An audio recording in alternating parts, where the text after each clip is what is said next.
מוריי ורבותיי, ברשות המהר"ל רב אדמו"ר השליטה, רב הקהילה, הרב יפי, כבוד ראש העיר, סגנו הרב צוריאל,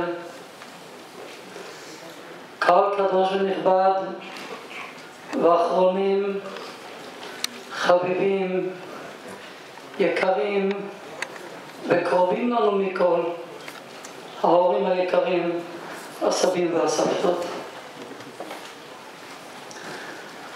אני מנסה לנחש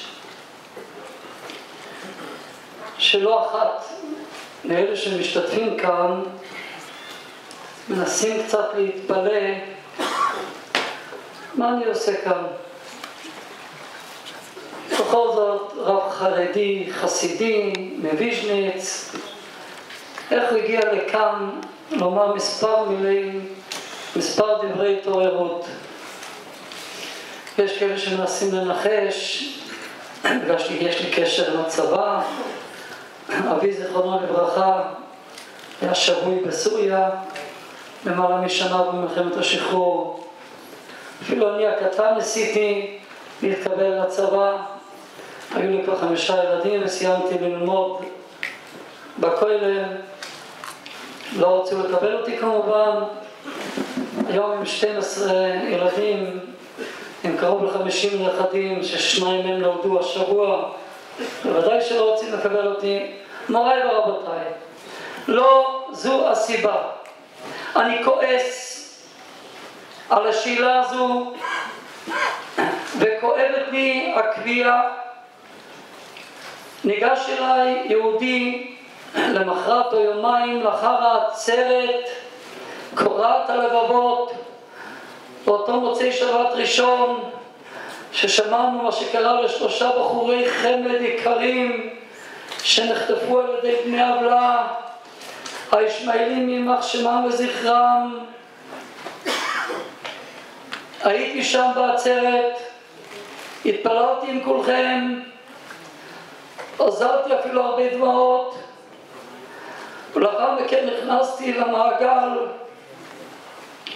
כשהתחילו לשיר תפילה להעניק יעטוף ולפני השם ישפוך שיחו.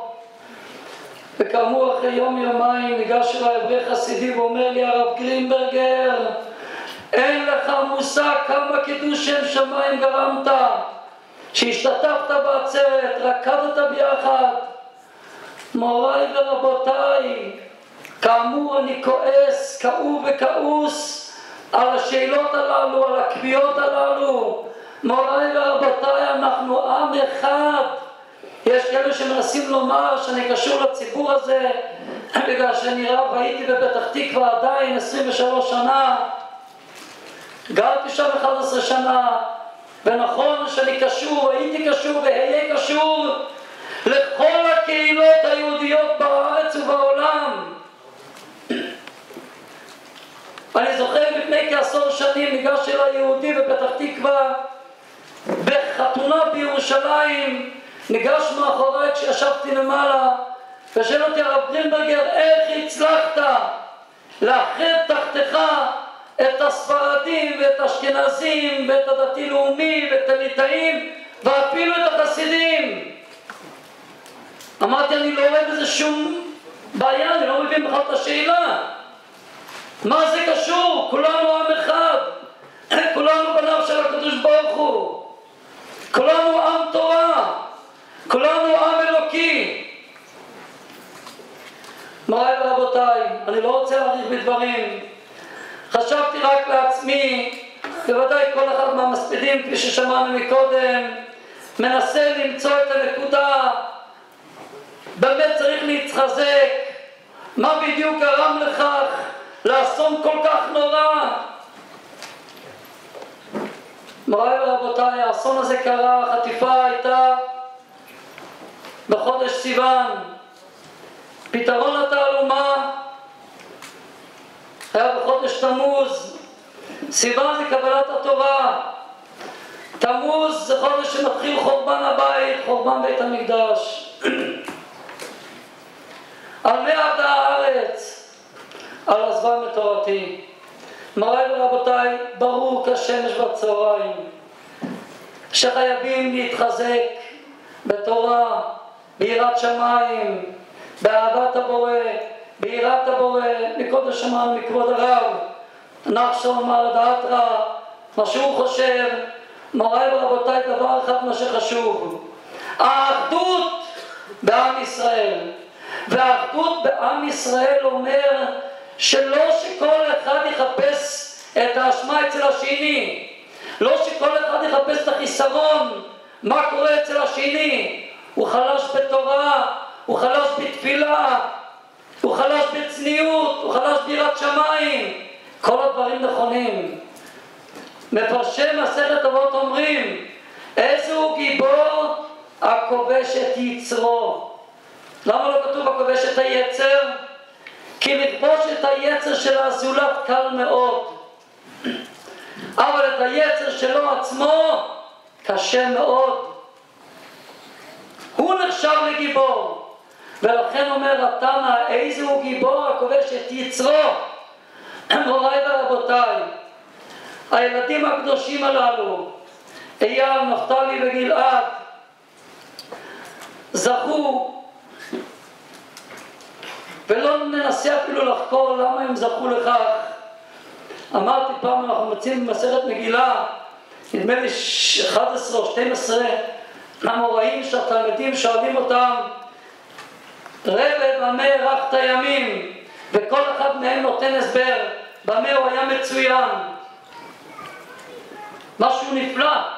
כל אחד מהתלמידים מבין, אין אריכות ימים בכדי. מה שעוד יותר נפלא, אף אחד מאותם המוראים לא אמר, אינני יודע. לא יודע. כולם ידעו במה הם היו מצוינים. מוריי ורבותיי, הילדים החביבים הללו שנכתבו באיבם, שנחטפו ונרצחו בכזו אכזריות, לא הספקנו אפילו לשאול אותם במה אתם גדולים, כי הם נחטפו, הם נרצחו, אין כבר את מי לשאול. אנחנו לא נעשה חשבונות שמיים. דבר אחד ברור, כפי ששמענו מקודם מכבוד הסבא שליט"א, הם גרמו לאחדות בכלל ישראל. מוריי ורבותיי, האחדות בכלל ישראל.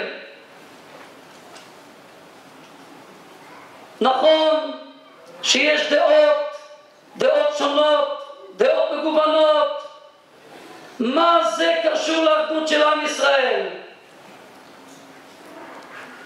כל אחד מאיתנו, רבותיי, יעשה את החשבון שלו ויראה, רבו ישראל, שהאחדות הזו שגרמו שלושת הקדושים הללו, כל עם ישראל, כל הרבנים, כל ראשי ישיבות, כל האדמו"רים, כל ראשי העם, בארץ ובחוץ לארץ, כולם התאחדו, התפללו, התחננו, בכו, דמו, כמה דמעות נשפכו, רבותיי, ב18 ימים הללו, בחי ימים הללו, שקיווינו שעדיין נראה אותם חי, אבל נגזרה גזירה. רבותיי, כפי שאמרנו, אנחנו אוחזים בימים הללו של חודש תמוז. בעל הבינה לעתים אומר, איך ייתכן דבר כזה? בית המקדש הראשון נחרב על שלושת העבירות הגרועות והחמורות ביותר, ובכל זאת נבנה בית מקדש שני. בית מקדש השני חרב על שנאת חינם. עד כדי כך הוא כל כך גבוה, יותר משלושת העבירות החמורות, שעדיין לא זכינו למקדש שלישי. אומר בעל בינה לעתים, כן, עדיין השטן מרקד בינינו. הסיבה שגרמה לכך שיחרב בית המקדש היא בוודאי הסיבה שגורמת שבית המקדש השלישי לא ייבנה. ולכן, רבותיי, זה ברור שאחד מן החבורה שמת, ידאגו כל בני החבורה. היום, רבותיי, יש לנו משמעות שונה לגמרי. עד עכשיו הבנו מה זה ידאגו כל בני החבורה? הקרובים שלו נפטר.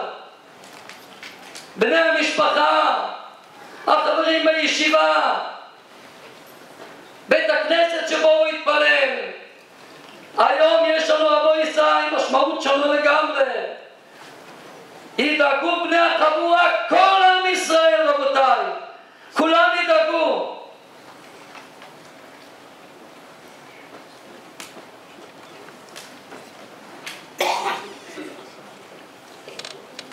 אנחנו מחכים, רבותיי, שכבוד הרב הגאון הגדול, שראש מועצת חכמי התורה, יגיע. נכנס כבר? תכף, אני מסיים. אני מבקש מכבוד מורי הרב אלישע מפיצקי להיכנס. הרב שלום כהן הגיע.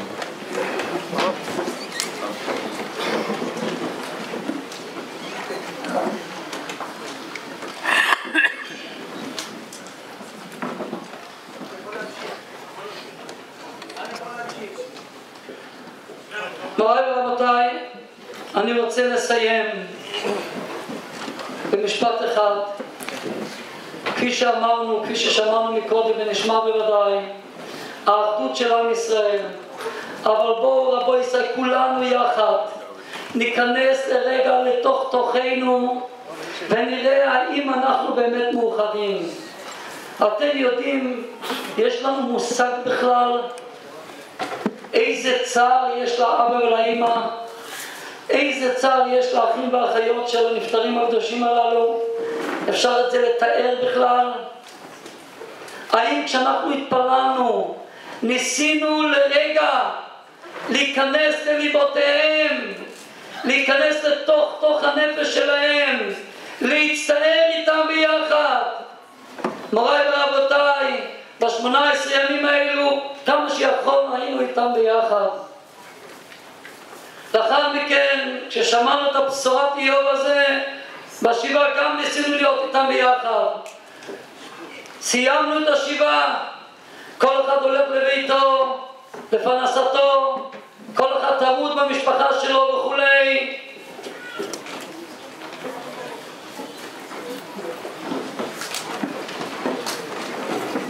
אני מתנצל מכבוד לפני הרב אינברגר, ואנחנו